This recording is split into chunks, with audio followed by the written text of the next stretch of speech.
wabarakatuh. Halo semuanya. Perkenalkan, nama saya Muhammad Ibnu Andreas, Prodi Pendidikan Teknologi Informasi dari Universitas Lampung. Di sini saya akan menjelaskan materi tentang Internet of Things. Dalam materi Internet of Things ini ada 4 pokok pembahasan yang saya akan berikan.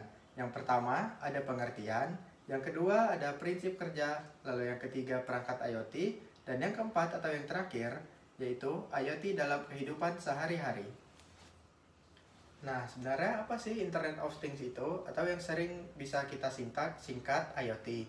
IoT sendiri didefinisikan sebagai interkoneksi melalui internet perangkat komputasi yang tertanam pada objek sehari-hari, memungkinkan mereka untuk mengirim dan menerima data, atau dalam penjelasan sederhana lain, IoT adalah kemampuan berbagai perangkat, objek, kendaraan, rumah, dan benda lainnya untuk berkomunikasi dan berinteraksi melalui internet.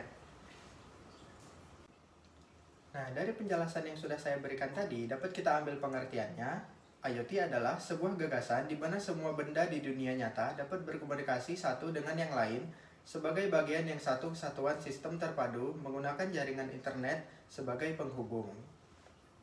Nah, selanjutnya kita masuk ke bagian prinsip kerja IoT.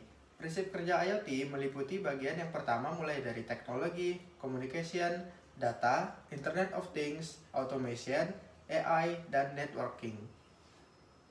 Untuk cara kerja Internet of Things yaitu dengan cara memanfaatkan sebuah argumentasi pemrograman yang dimana tiap-tiap perintah argumennya itu menghasilkan sebuah interaksi antara sesama mesin yang terhubung secara otomatis tanpa campur tangan manusia.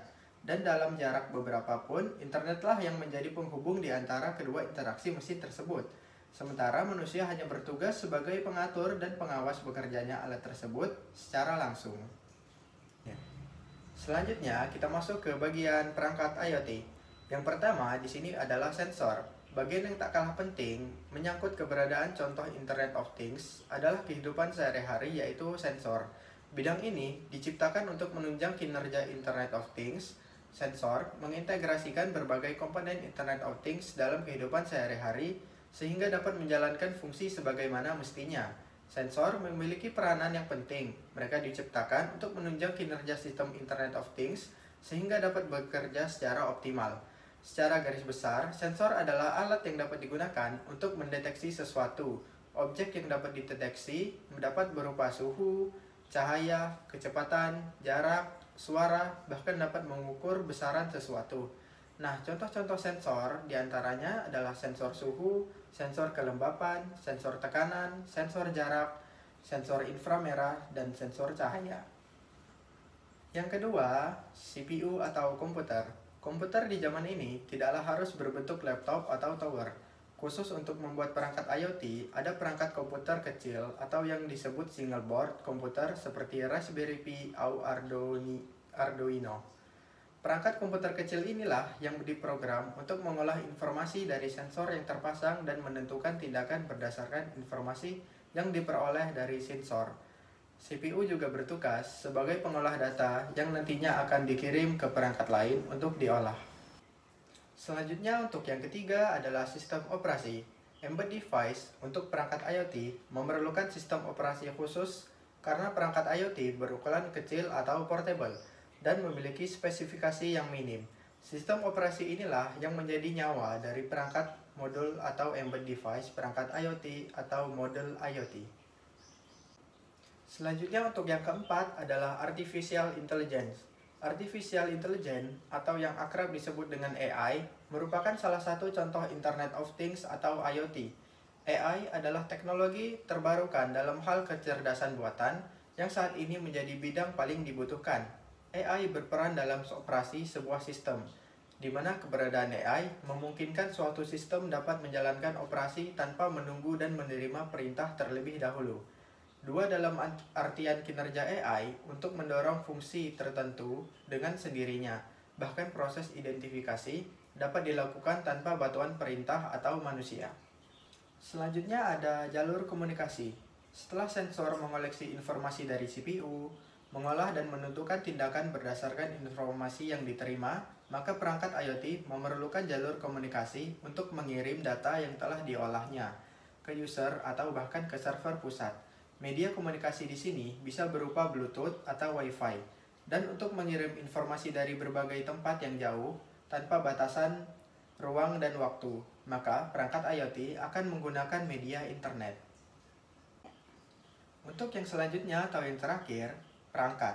Nah, perangkat sistem Internet of Things dalam kehidupan sehari-hari berbeda dengan perangkat pada umumnya. Perangkat yang dibutuhkan setidaknya minim akan dimensi, namun memiliki efisiensi dan produktivitas yang besar.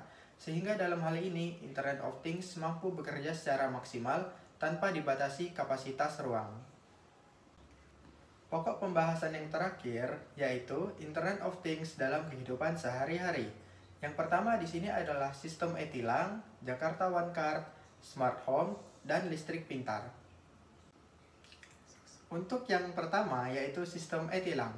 Contoh Internet of Things pertama adalah sistem tilang elektronik yang diterapkan oleh pihak kepolisian, memungkinkan data terkait pelanggar lalu lintas tidak harus diperoleh dengan mendatangi server data kamera pemantau, karena telah terintegrasi dengan pusat data di kantor polisi melalui jaringan Internet of Things.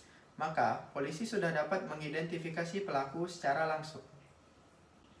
Selanjutnya untuk yang kedua adalah Jakarta One Card. Seperti namanya, kartu ini diperuntukkan bagi warga Jakarta untuk memiliki satu kartu dengan berbagai fungsi. Contohnya Internet of Things dalam kehidupan sehari-hari yang satu ini memungkinkan pengguna bisa menggunakannya untuk eKTP, belanja, dan BPJS. Dengan demikian, kartu ini telah terintegrasi setidaknya dengan 3 jaringan. Untuk yang ketiga adalah smart home. Contoh Internet of Things dalam kehidupan sehari-hari tidak banyak disematkan dalam rumah. Pemilik dapat memonitoring setiap sudut rumah melalui jaringan kamera CCTV.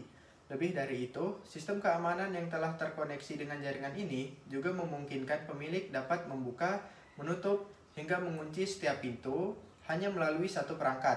Bahkan, pemilik tidak harus berada di rumah, melainkan kendali rumah bisa dikontrol dari jarak jauh melalui Internet of Things ini. Selanjutnya yang terakhir yaitu sambungan listrik pintar. Meskipun tidak semua orang bisa mendapatkan teknologi ini, namun sambungan listrik pintar menjadi contoh penerapan Internet of Things dalam kehidupan sehari-hari. Hanya melalui monitor di gadget seperti smartphone, maka pengguna dapat mengontrol seluruh sambungan listrik di rumah. Itulah tadi penyampaian materi dari saya tentang Internet of Things. Jangan lupa like, komen, dan subscribe. Semoga materi yang saya berikan tadi dapat bermanfaat bagi kita semua. Saya ucapkan terima kasih. Wassalamualaikum warahmatullahi wabarakatuh.